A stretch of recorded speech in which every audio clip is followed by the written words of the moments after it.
Hello, it's Pavel Karyagin here. So, since we were talking about the team lead role, let me elaborate more, not about the apps I developed, but the approach, how do I organize people.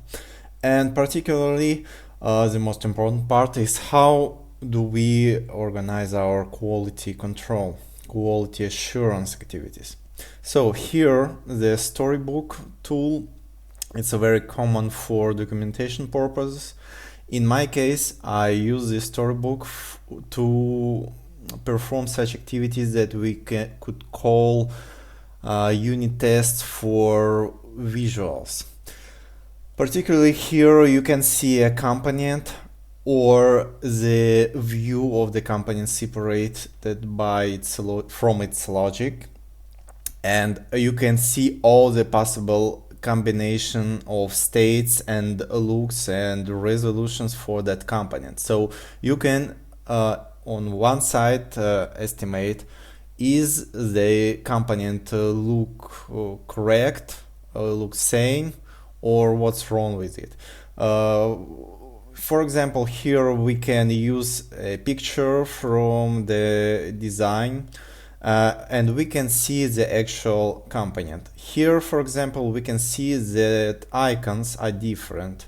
In this case, that means that the component has evolved since the moment it was designed, but also we can see the differences or pixel perfect problems or so on. And the same, we can see more complex things, things that we would like to control during the development, including such an obvious things like composition, z-index composition, general composition, reusable components, and so on.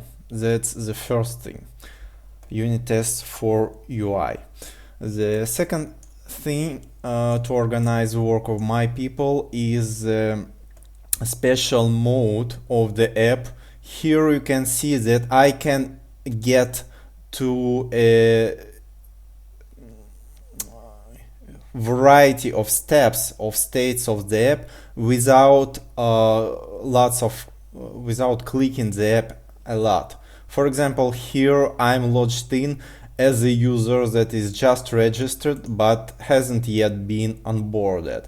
Here I switch, and also already I am registered as a guest, and I can see and start using the app as a guest and try how it works. So this is a real app inserted into a special development tool. Or here with one click I switch to a user that is already joined to this event and to the user that is not yet joined to the event. That saves a lot for the developer. And the last thing I would like to show is the cucumber tests.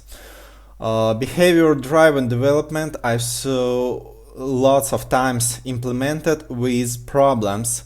The most usual problem with this is okay, I probably could name several ones. First is that tests are not deterministic, so they sometimes they run, sometimes they fail, and if tests fail, that doesn't mean you have problems in the app. You can run tests once again and they're green.